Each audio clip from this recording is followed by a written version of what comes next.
All right, well, welcome everyone. We have a full house today. It's good to see. We do have quorum. So my name is Eric Geyer. I'm going to bring this meeting to order. This is the March meeting for the Jackson County Public Safety Coordinating Council. I'm really excited to introduce the Pathfinder Network and their presenters today. A couple years ago, we started talking about what it would mean to really have a community corrections interface that was driven by people with lived experience, people who had skills around engagement, skill building, resource navigation, and more than anything, just helping people kind of traumatize the community corrections experience and make it something that actually can be transformative and life-changing. And so the Pathfinder Network were awarded as a result of an RFP that was submitted about a year ago, and they're fully up and running. They've been seeing folks, and even in this COVID era, the number of lives they've managed to touch already is inspiring, and also kind of gives pause as we start to ramp up services and see more people in our lobby. There are people who are really hungry for this service, so we're really lucky to have them here. Today we have the Interim Executive Director, LaTessa Navarro, who I believe is a national expert on this type of work and who has dedicated countless hours to our county and what it means to implement this. We also have Dustin Furtado, the Peer Support Program Manager, Tiffany Atkinson, the CRM Lead Programs or Peer Support Specialist, both of whom have been working in our community for quite some time. And then Pat Schreiner, a statewide expert who's worked with community corrections for a long time. Pat, I believe, worked with Danny back when Danny Jordan was a community corrections director to put some context into his experience. We're also very lucky that this program is really set up to work, or at least I'm selfishly lucky, to work almost exclusively the way they have it set up currently with community corrections. And there's plans to expand that. But first and foremost, we wanted to make sure that this served the community corrections population that we work with here in our county. So I'm going to turn it over to LaTessa, and I'm just excited that you guys are here to present. So thank you. Thank you. Good afternoon, Chair Geyer and members of the Coordinating Council. We're very excited to be here today to discuss the work that we're doing in collaboration with Jackson County and specifically community justice. So Chair Geyer already introduced us. I'm LaTessa. Dustin, if you could just wave your hand. Many of you may know Dustin, and we have Tiffany, if you could wave, and then Pat as well, if you could wave hello. So we're excited to talk about, our program that we've launched in collaboration, but first talking a little bit about our belief in the power and utility of peer support.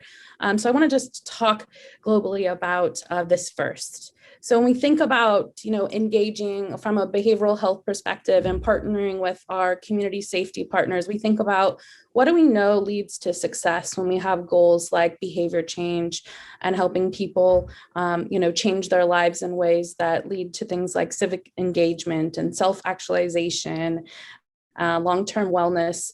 We know that there's a bunch of different factors. And so this is a particular set of data that talks about some of the things that we know. And you'll see here that about 40% of the factor here is determined by just individual factors. That person's, maybe risk need, responsivity factors, their family composition, their maybe history with the criminal justice system or other systems. We also know that about 30% of the equation is determined by the working relationship with the helper. And we know that there's different relationships with helpers that they're having. There's parole and probation officers, there's maybe case managers that they're interacting with in community-based organizations. And so we're looking at what does the quality of that relationship look like? What's the capacity for that relationship to be transformational? And how does it affect change with the individual? We also know that the intervention types that we choose make an impact. So, utilizing evidence-based practices or best practices, thinking about holistic interventions that are, whole person centered. Are they individual interventions? Are they group interventions? Are they a mix of the two? And then the last piece is really hope and expectation. And that oftentimes comes out of this relational interaction with a system or a program or a partner where their strengths and abilities and accomplishments and progress are being lifted up, and we're able to create greater levels of hope and just a better set of expectations for themselves as an individual and better expectations for their future. So we know that when we're in helping roles, either as individuals or programs or even as a system, what we do and how we do it matters. So when we think about engaging with community justice clients to be in the supportive role as an organization, we know that we can't always interact and change individual factors quickly. We have to engage first and build relationship, but we do have obviously some power to change those factors through interventions and other programming. We also can absolutely impact the kind of working relationships that people experience, the kind of interventions that they engage with, and then the kind of just spaces that we create for people to be inspired and to be hopeful. So when we thought about our collaboration with Jackson County, we thought about these factors, and we thought about how do we design a space where all of these things can come together in a way to create the greatest chance of change and also hope.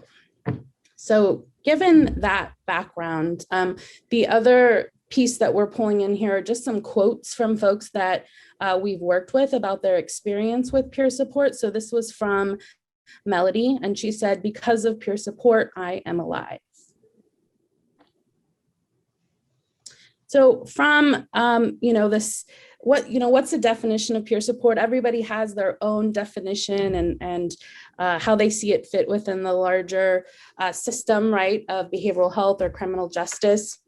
This is kind of our working definition. So we talk about peer support encompassing a range of different activities and interactions between someone who has lived experience and someone who is currently experiencing the system.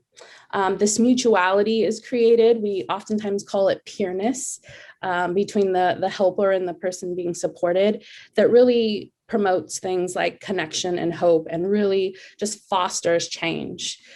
Peer support offers a level of acceptance, understanding, and validation that isn't always found in other professional relationships, where there's things like conditions or authority or even just how people look, right? That can create a different level of relatability or even relevance to the person's experience. So they have this really unique ability, and they're really well positioned based on their lived experiences to create really transformative relationships and interactions. And by sharing that lived experience, coupled with things like practical guidance, good training, good peer support, they're able to help people develop their own goals, think about strategies for reaching those goals, ways to become more empowered, thinking about the concrete steps that are required and needed to build, not just only build their way out of their experience or their connection with the criminal justice system, but with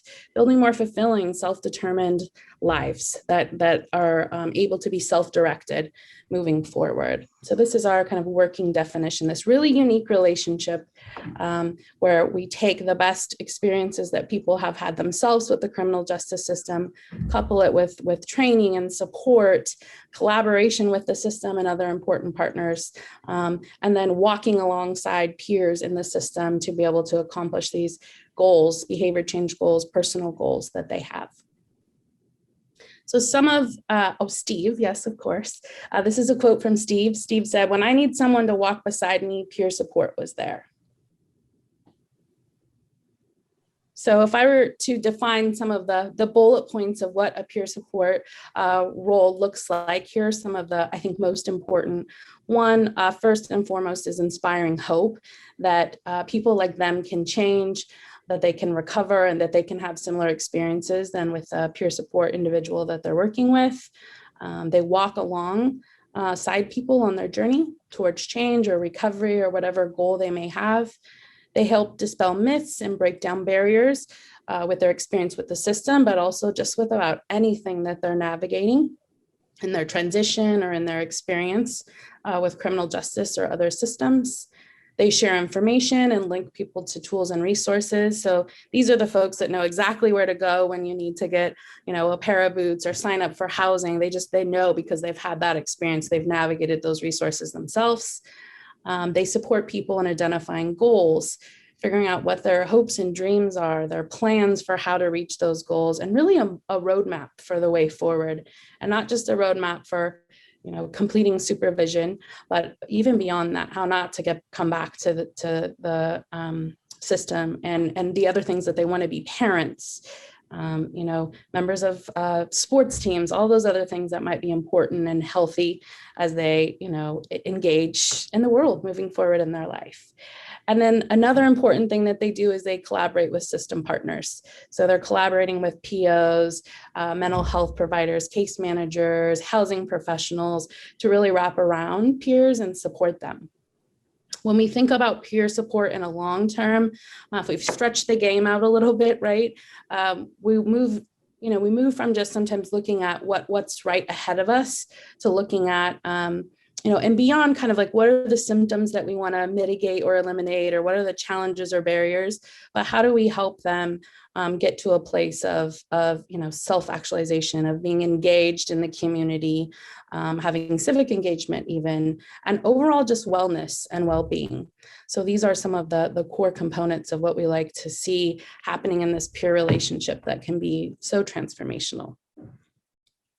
This is a quote from Jean. Jean said, "Peer support allow me to," oh, my screen is cutting me off, "to feel normal." So what are some of the emerging, what does some of the emerging research say about peer support?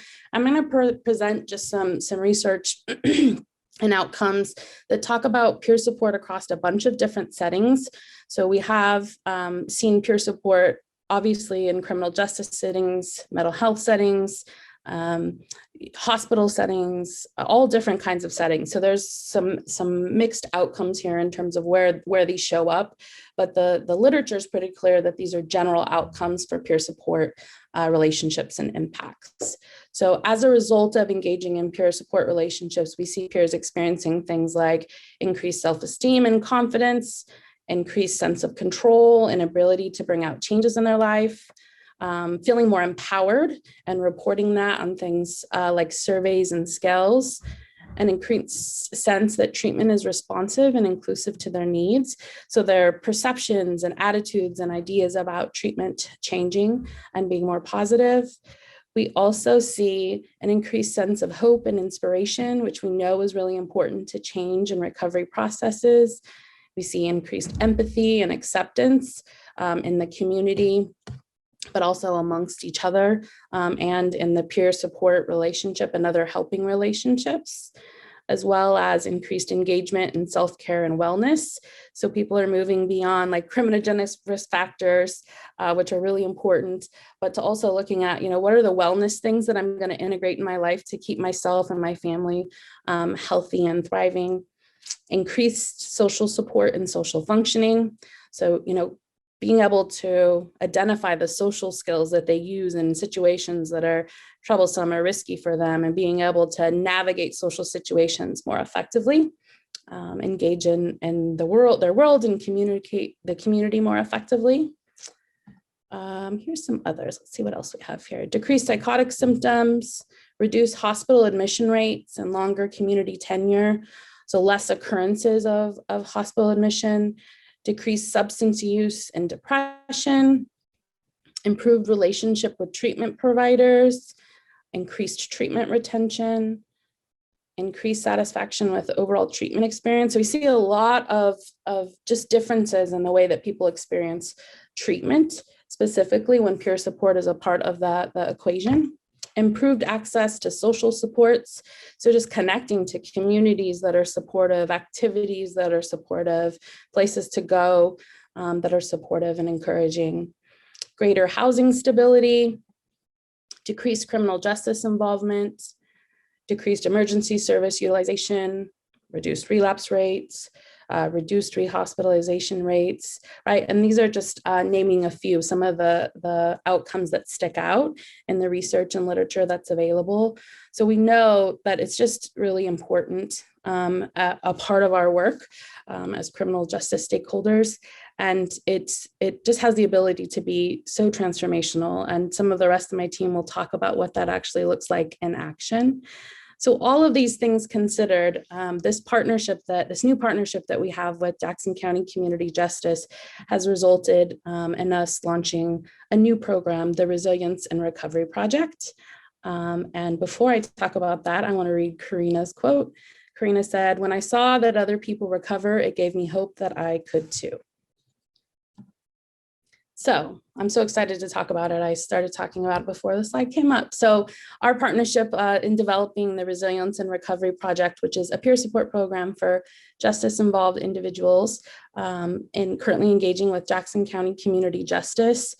We believe that it is a very cutting-edge, integrated program that includes, these wonderful professionals with lived experience. We've provided opportunities to receive, extensive advanced training on evidence-based models, trauma-informed, resiliency-focused, kind of all the things that we know in a really integrated way to support community justice and the important work that they're doing with these individuals. So I'm going to pass it over to Dustin. He's our program manager, to talk about the project itself and what we do and how we do it. Just really excited to be here and talk about the Resilience and Recovery Project and kind of what we've been doing so far.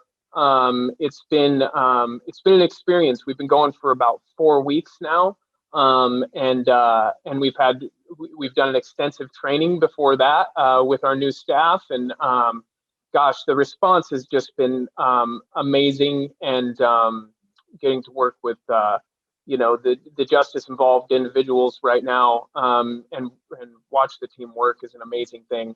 And LaTessa had a really elegant way of putting together what peer work is.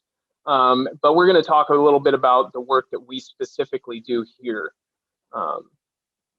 So our goal in the Resilience and Recovery Project is not to force or tell people what to do. It's really to walk alongside people. We really want to come alongside these justice-involved individuals to build individual, social, and community resources to promote long-term resilience and recovery, and have successful completion on supervision. But not only that, also getting back into the community and really engaging in positive social supports and carrying this thing on long after, and being a support for them afterwards as well.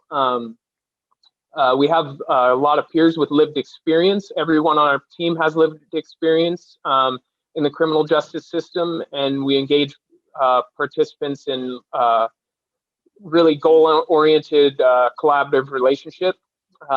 We provide support for them and group. We have all individual support and group support for them. We're actually starting our group supports today, which is really amazing. We've got enough referrals to do that, and this week should be really good.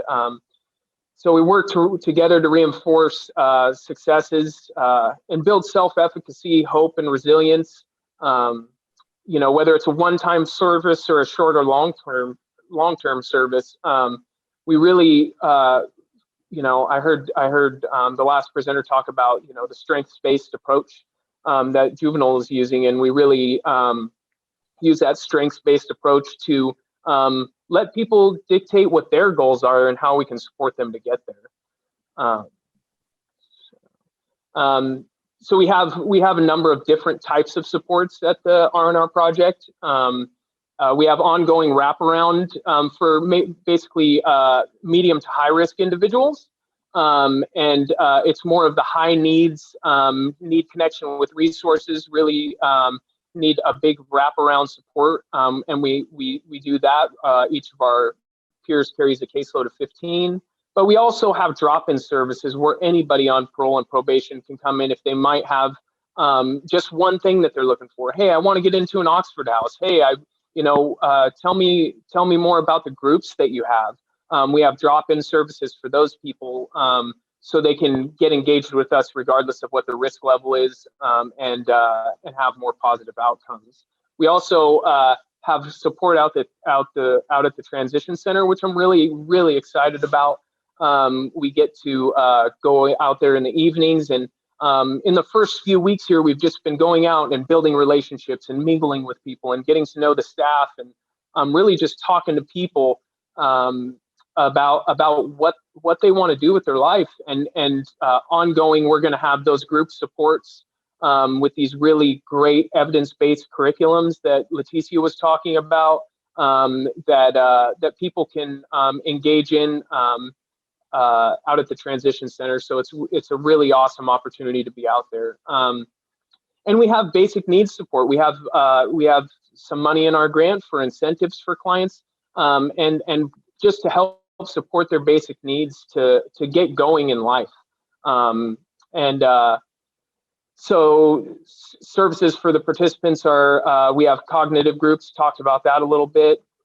We want to develop people's resilience and recovery. We'll talk about our capital scale and our action plan here in a minute. And we also have just peer support groups, like support groups and groups where we can just work on action plan, work on goals that aren't necessarily super curriculum specific. And we're gonna be putting on some peer support events. We've been talking about that in the last couple of days, and we're really excited to do some community events and get some awareness out there for the Pathfinder Network and what we're trying to do with justice involved individuals. And we have this beautiful, within all that, the curriculums that we have and what we're trying to do in individual sessions with people. We have this beautiful communication model that we've been training in, and a few of us that are in this meeting actually have been going through the training process to be a trainer of it. And it's just a new way to communicate with people in a positive manner that really invokes a decision-making process within themselves that we can support. It's an evidence-based trauma and resiliency informed communication model, enables us to interact with these justice-involved individuals more effectively, and just create a safe space for them to be more productive and increase positive outcomes. It helps us, like the first part of this model is creating regulation within ourselves, because like before getting into this model, I never thought about like the creating regulation within myself first. And what the stance that I have to take, it was always like, okay, what do we need to do? What's the plan? This is what we need to do. And CR2 really cuts through that to like has me ask myself first, what do I need to do first before I meet with this person? Am I regulated? It's cutting edge and designed specifically to enhance in the moment interactions. And there are two distinct phases, regulation and resilience. Go to the next one. And there's two phases within this communication model. Here's kind of a graphic, but it talks about, hold on, and we pause and anticipate what's going to happen in the interaction. We elicit responses from people. We acknowledge the effort that they're putting in and what's going on for them. We review. We reflect back, so we make sure we have a good understanding of what's going on for them and what they need, and then we explore options with them, which is this beautiful thing where we've done the acknowledging and really let people know that we're listening to them, but then we go into this explore plan of like, what do you want to do? What do you think is the best solution? And then we make a plan within that for them, and which helps affirm. I've had experiences in the past where like, this is what you need to do, and this is how you do it. But when we can get the client involved in making their own decisions, gosh, that just increases so much buy-in for people to go out into the community and have positive results. And then once again, we review the plan with them to make sure that we've got it all right, and what the goals are and what we want to do.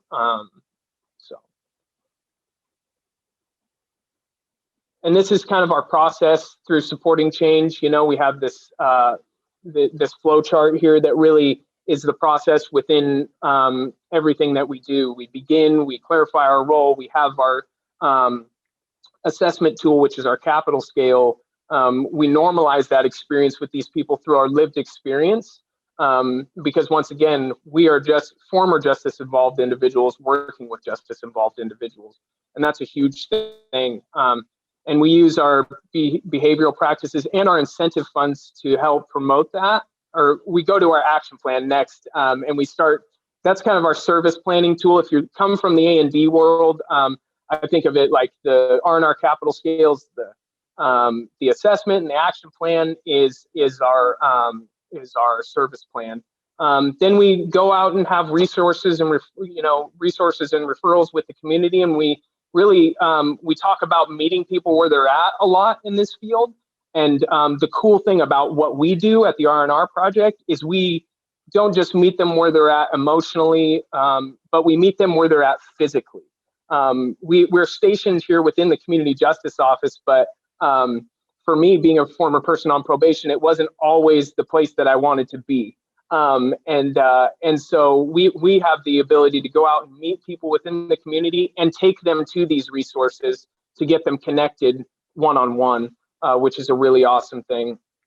And we also have this beautiful resource center here in the lobby that has where Jasmine works, and it's like if we have connections we can make there, gosh, we're going to take them right over there and get them connected. And we teach cognitive skills groups. People get involved in groups with us, and then we just collaborate with people, and we track all this stuff through our documentation, and we have we're working on pulling our first monthly reports for this stuff, and documentation is really important.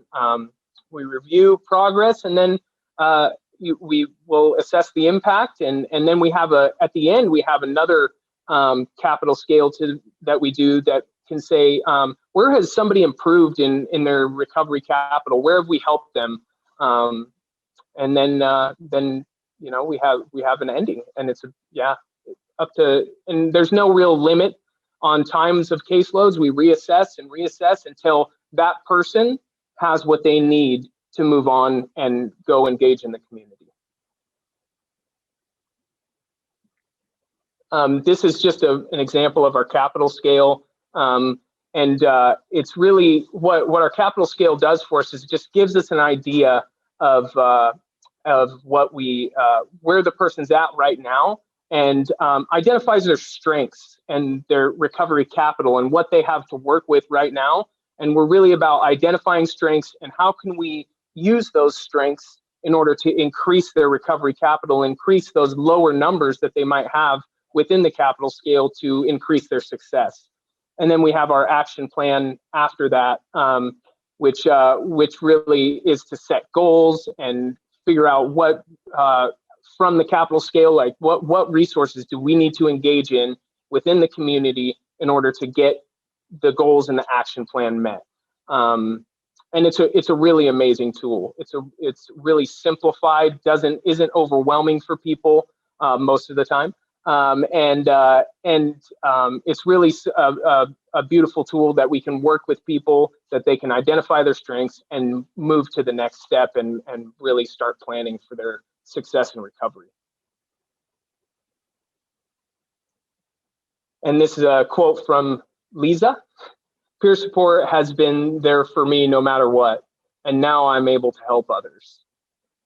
Tiffany, our lead peer support specialist, talk about what this looks like from the role of a peer. So Tiffany, take it away. Thank you, LaTessa. And like Dustin and LaTessa shared, I'm just really excited to be here to be a part of this program and to be working with this population specifically right now that I feel like really just needs a lot of extra love and support, and then to be able to come alongside the probation officers and work really collaboratively with them. So I know that Dustin and LaTessa talked a lot about the processes and kind of the textbook stuff of what a peer support does. And so I thought that I would just share some examples of like, okay, what does that look like? So we get to come alongside them, we get to provide a resource, we give incentives, all those things. And so just a few examples from the last 30 days of being able to really start hitting the ground and working with these justice impacted individuals as well as the probation officers. Some of the successes that we've already had is we've been able to really get people to engage in a way that they haven't engaged before. We're able to go to their places of residence, whether that be on the railroad tracks, whether that be at a motel or their home, and kind of just like sit on the porch with them, have a conversation, figure out what their barriers are, what their plan is, where they would like to be. And notice I'm saying they, right? Our job is really to empower them and to give them the resources that they need to get to where they want to be in life. Navigating the justice system can be really daunting. And so I want to just take a moment to highlight the staff here at Community Justice and in the way that they have just grown over the years. I am here with quite a few years of lived experience with the justice system and all those things. And so I've really had the opportunity to, over the years, not just being involved as an individual on supervision, but then working in the field and then coming to the place where I am now actually getting to see the day-to-day. The work that the probation staff puts into building the relationships with their clients is just so inspiring. It gives me so much hope to see where the future of community justice will be. And I think that it's really great that they really took a chance with a peer-run program, right? This is like not really heard of in very many places. And there's some good and some bad to being somebody with lived experience, right? There's this negative stigma a lot of the times around addicts, around justice impacted individuals. And so we really get the opportunity to work with the probation officers that once supervised us. And man, they're just so respectful. They work so well with us. They really do their part, and they believe in us, and that's such a huge deal to be believed in. And then to how that translates into the work that we do is when I get to share with one of my peers that hey, I was, on probation. I've been in jail. I've had it, am an addict in recovery and all these things. And now they see me working at the probation office, and so that's such a strong message of hope for them. Some of the things that we do, like I talked about, meeting them where they're at, and then kind of helping with the small things, right, that maybe we don't think about, going grocery shopping, scheduling a dentist appointment, actually being there to make that call with them. And then basically just a lot of barrier busting. I can't say how much it helped me to have somebody with lived experience kind of navigate the system with me. I think it's so important, the work that we do, just that credibility that we have with the street cred that we have with the peers, and being able to really just be an example. Some of the stuff that's different now than when I was on supervision is really the whole interactions of the probation officers. You can tell that the training that they really get the opportunity to take has impacted them in a positive way. And it's just the whole vibe of the probation office is so much better. It's comfortable. I feel like people are more open to come and check in, with whatever barriers they have in place. I think that also it's super helpful, the relationships that we get the opportunity to build in the community. We get to go and really just hold our peers' hand through turning in housing applications, building resumes, contacting employers, getting, you know, just anything that they may need to start work, an ID, a birth certificate. And I know that the Resource Center does a lot of that stuff too, and we can help with like the funding, you know, in some of those cases where somebody may not immediately be able to pay for an ID, which you need to get employment, and a social security card, which you need to get employment, which you need to provide for yourself and to get a home, and like all these things. So that's really my role as a peer. I really believe in the work that we do. And it's just such an honor, you know, to be able to come and work with the Community Justice Office and to work with the Pathfinder Network and to work with the peers. We're all a team. And I just think that that makes the big difference, right? We're not the dictators. We're really trying to figure out what the peers need and how we can help them get that. Yeah, I think that's all I have to share on that. Thank you, Tiffany. I think I've been here on site the last 2 days, and it's been so cool to see. You know, we're here in the lobby of Community Justice, and this afternoon there'll be a group going on in the group room. There'll be peers in the office doing intakes. There'll be someone in the lobby kind of greeting people as they come in to be, you know, maybe one of the first people they interact with. So that's what it looks like to experience this project on site here at Community Justice. And for me, just to see that happen, you know, being a former parole and probation officer myself is just something that this community, I think, should really be proud of, that there's this kind of wraparound and collaboration with a bunch of different partners that really care about the outcomes for justice impacted individuals. And with that, Pat, I'm going to pass it to you just to talk about your work with the program and some of the impacts and takeaways that you would like to share with the group. Okay, I'll try to make it quick. First, I'm at a hotel in Bend, and it keeps saying my internet is unstable. So can you hear me first? Good. Okay, so first, just a quick introduction as to why I would have anything to say of any value to you is I worked in community corrections for 35 years, and then the last 3.5 years, as I've been retired, I've been training and consulting not only around the state, but around the country with Dr. LaTessa's program on implementing evidence-based practices. This one is very exciting to me. And the first thing I want to highlight, because I still pay attention to what's going on in Oregon, I think Jackson County is leading the state in evolving with evidence in how they work in parole and probation. And LaTessa just talked about it, Dustin talked about it, Tiffany talked about it, having this group on site.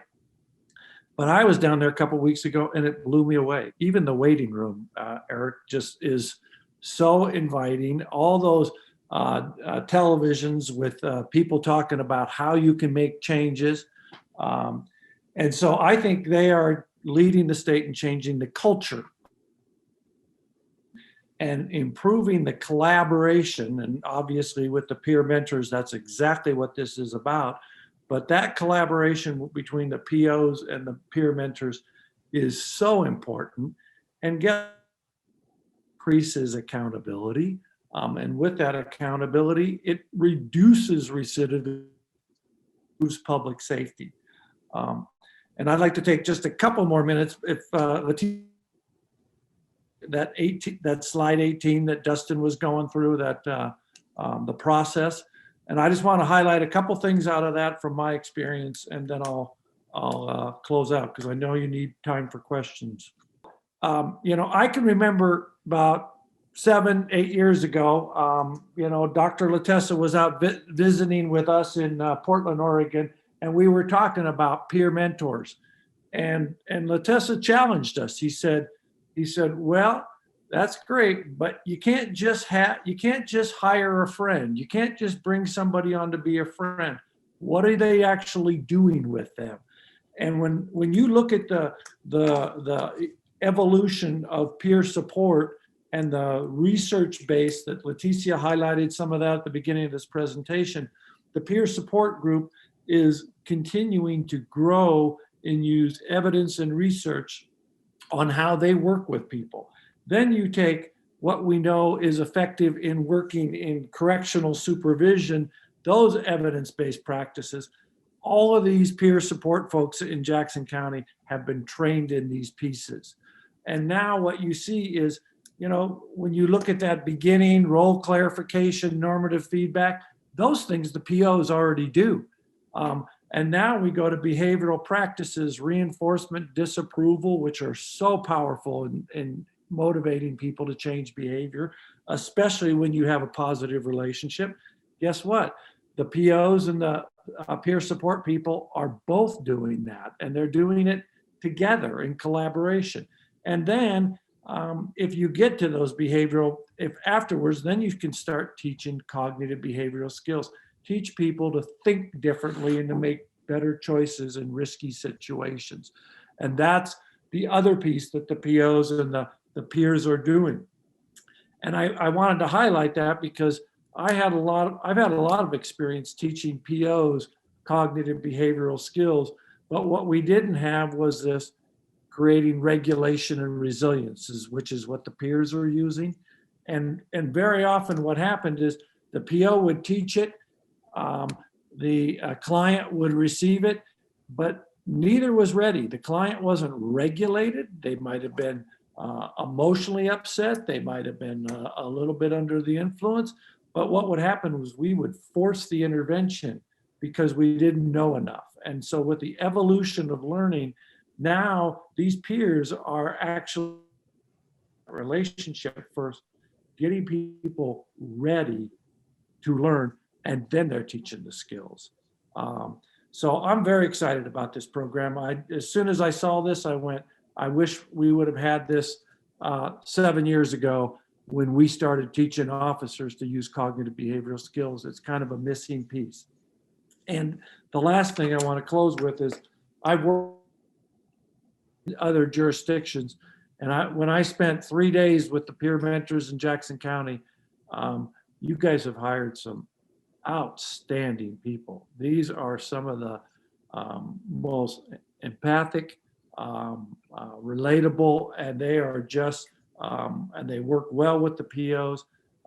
You have a great team that you're setting up right there. So I appreciate an opportunity to work with these folks. That's all we have. That's what we wanted to share with you all this afternoon. Thank you all so much for that presentation. Does anybody have any questions for Pathfinders or the peer program? Yeah, one question. I hear you guys talking about being side by side with the POs as they go out and deal with people. Is that kind of a requirement of what you do, that it has to be you and the PO, or do you ever get out and meet people at their residence or whatever on your own?